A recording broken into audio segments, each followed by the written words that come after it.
Hey folks, well, the Leafs clashed with a very good Rangers team. They won in a shootout. And some fisticuffs going on in that game too. Listen, we're going to break it all down for you right here on the OZone. You're in the offensive zone, your place for Leafs hockey.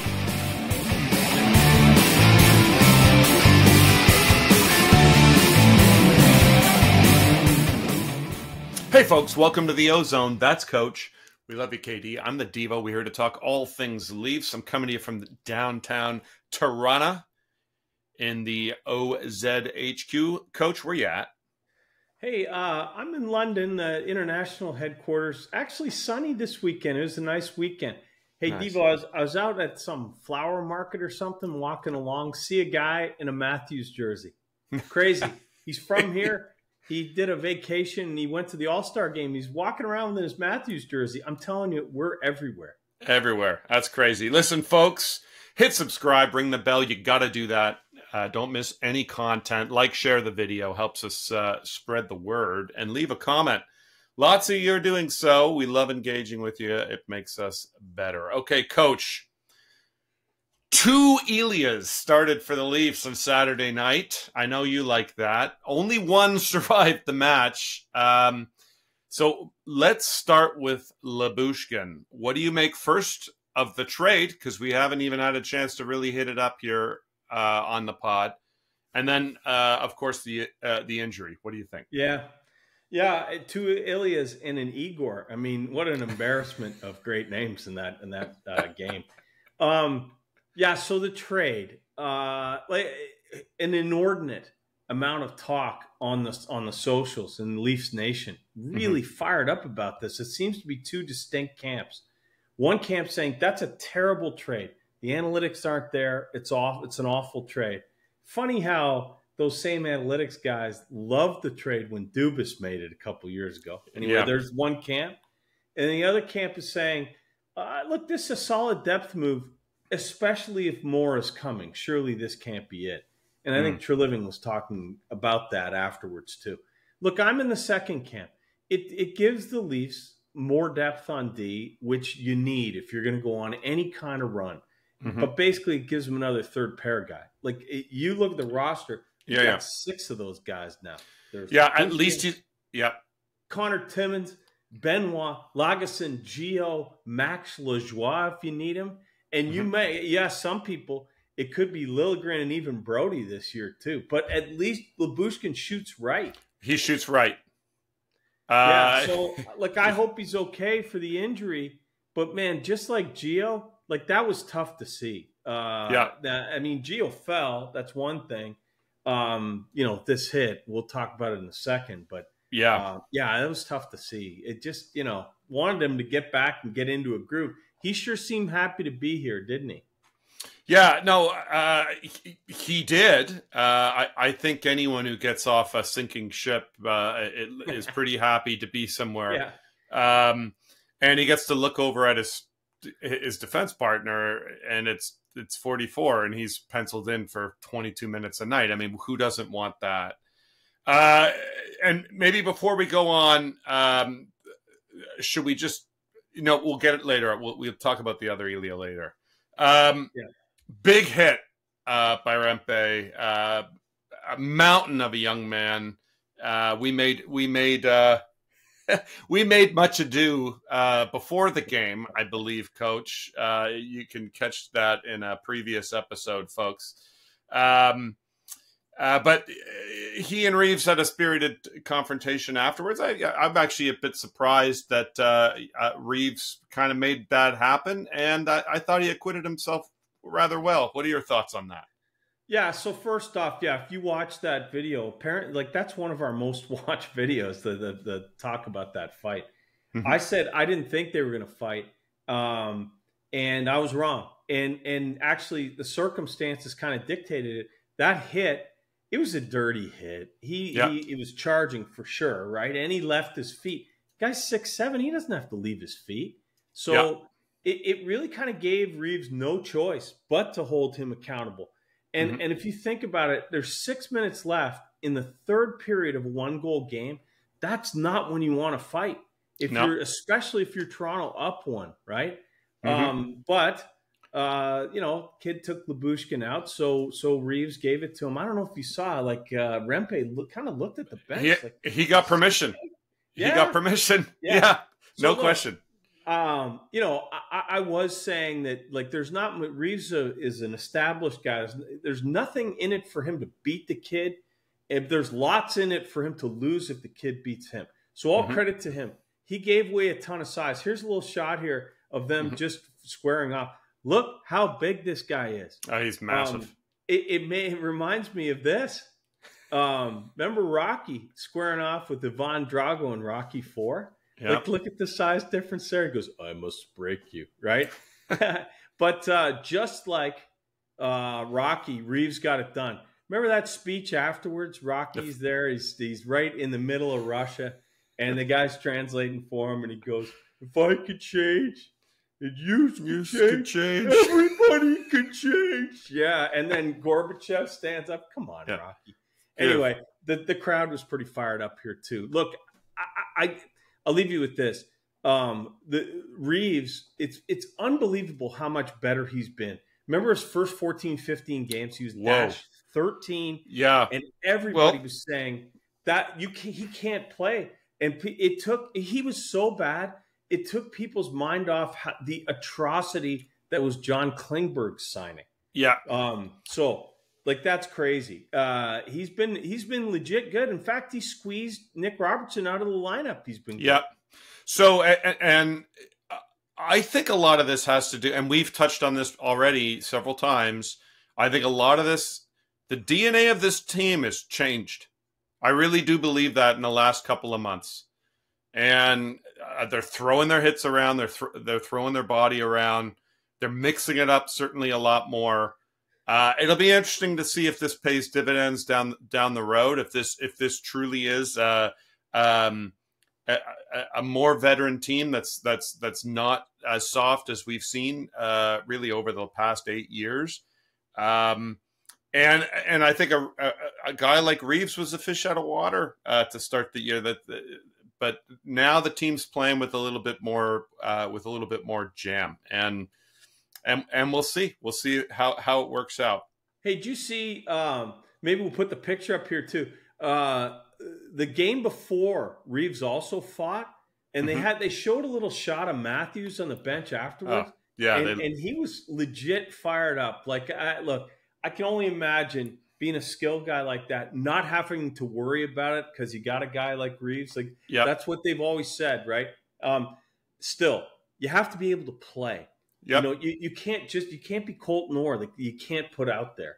So credit to Reeves. He looks legitimately faster than he was to start the year, and he's chipping in. Like, that line is in the other team's end a lot. Yep. It's good.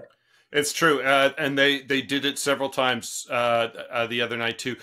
Just before we change the channel on this topic, I also want to urge viewers, take a look at that shot of Matt Rempe. He's in the slot, and you can see him identify the defenseman in the corner.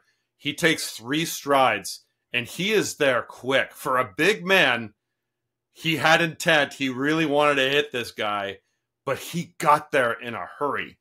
I just thought I would throw that out there because it's quite amazing when you see a 6'7" guy get anywhere quick. I'll tell you what, a scary thing. So he's learning, right? He's been in the league a handful of games. Yeah, he's doing it. Kevin Bieksa did a nice piece on him in the in the intermission or whatever. He's saying, hey, look, he's earning it. He's in there. He's doing whatever it takes to play at that level. Everyone says they would do whatever it takes. He's actually doing it. Yeah. And then Bieksa left with this point, which I thought was perfect. Heaven help the league when this kid learns how to fight. Like, Reeves handled him because Reeves can fight. If that guy gets some skill in how to fight with that reach, lights out. Yeah, well, it was almost lights out for Reeves because he could almost just hold him there and just win the fight with those jabs. And it was getting that way. So anyways, let's change the channel on that. I want to take a look at the goaltending. A couple of pods ago, we stressed, we put some numbers up. We looked at sort of what the goaltending had looked out for Jones and for Samsonov over sort of a 10-game run for each of them. And, you know, both of them were netting out in the sort of the 885, 890 range in terms of save percentage. Joseph Woll comes back the other night against Zona. He puts up a 937, something we have not seen, I believe, in 2024 yet.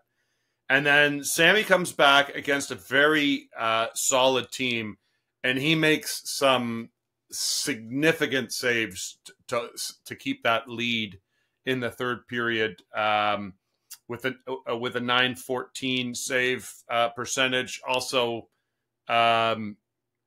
just an all-around great performance as well in the shootout too. What do you think about that? Yeah, look, it is great to see. We talked last time about Ilya Samsonov. The bar has to be higher. It can't just be, thank goodness he's still in the league.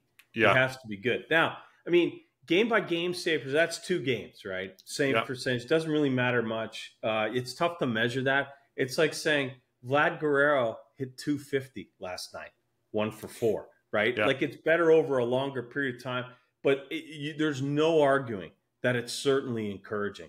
You know, Samsonov had been playing okay, but he'd been winning, which was great. This was way better than okay. That save he made on Panarin when he came over with the blocker, absolutely fantastic.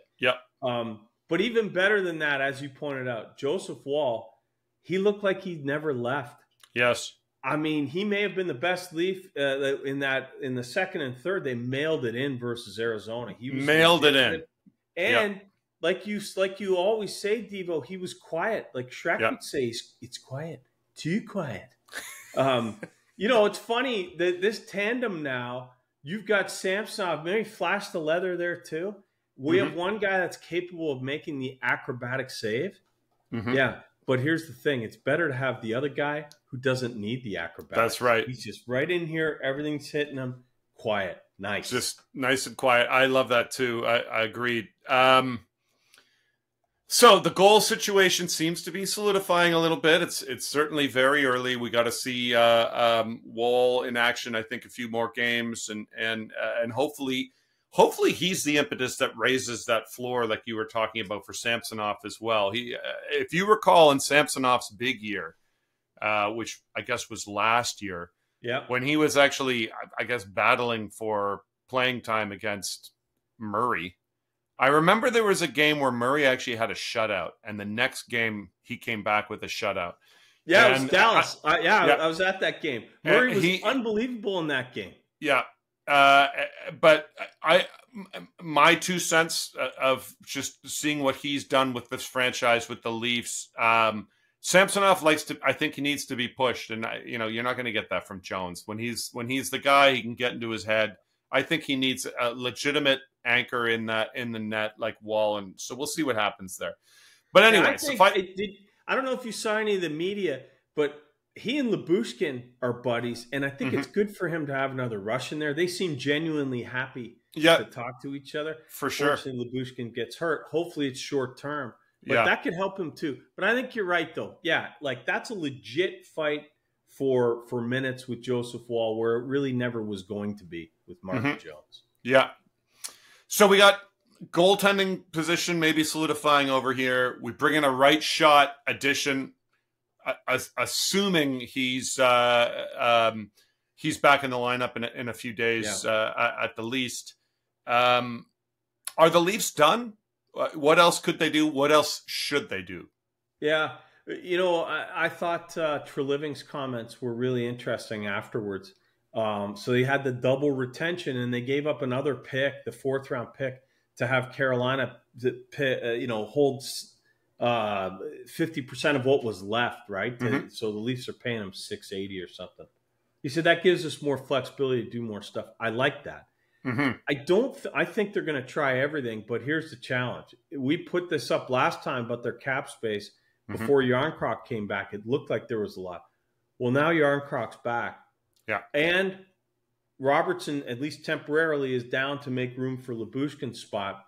there's not hardly any cap space here. Look at 144,000. So what that means is money and a roster spot or more have to move out to make room for any other move.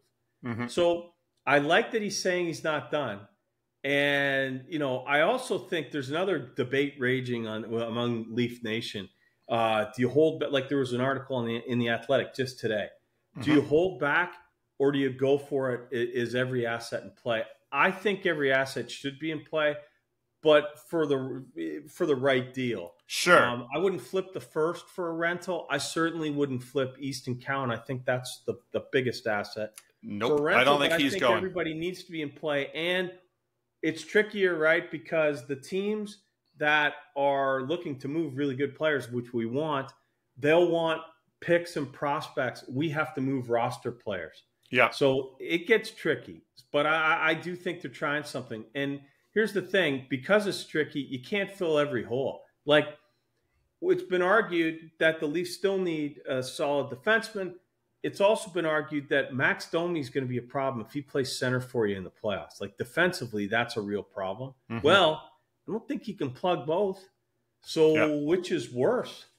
To me, I always focus on the D. And so my utopia would be something like this.